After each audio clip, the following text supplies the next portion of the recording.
On est dans l'église Saint-Georges de Madaba et il se trouve sur le plancher ici la plus ancienne carte de Palestine. Elle est faite en mosaïque, elle date des années 500 après Jésus-Christ. Alors, la carte est orientée vers l'est parce que à l'époque, quand on construisait, on dessinait les cartes, on dessinait ça vers l'Orient pour s'orienter. Alors pour nous, c'est difficile de la lire. Je propose qu'on s'avance un peu plus par là-bas pour pouvoir la regarder en s'orientant vers le nord parce que c'est avec ça qu'on s'oriente aujourd'hui quand on lit une carte.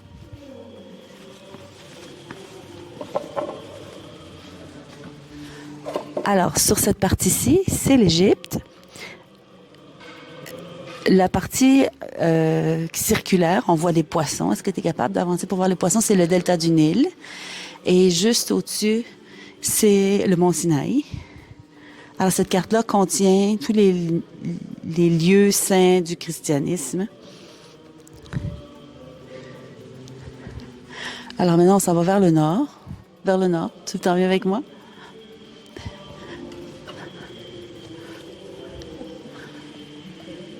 Alors, si on regarde ce qui est pour nous le nord par là-bas, il y a le Jourdain.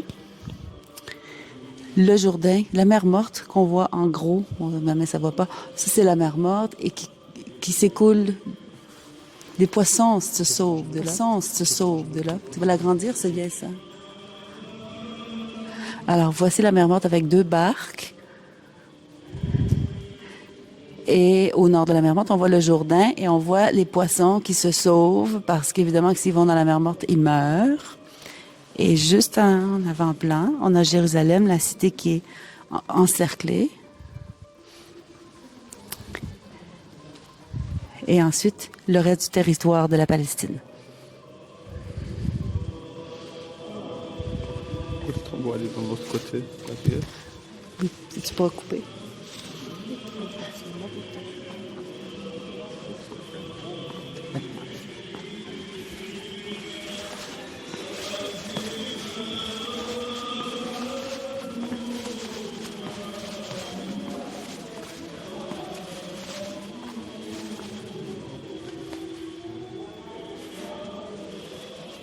Alors pour nous, ce qui est vraiment fascinant rendu ici, c'est quand on regarde la mer morte à gauche et on voit ensuite les montagnes et ensuite les vallées en plus clair.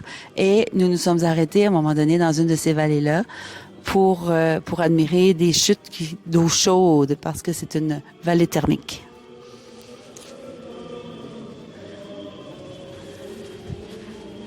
Voilà, c'était notre arrêt à Madaba. On s'en va à Al-Karak.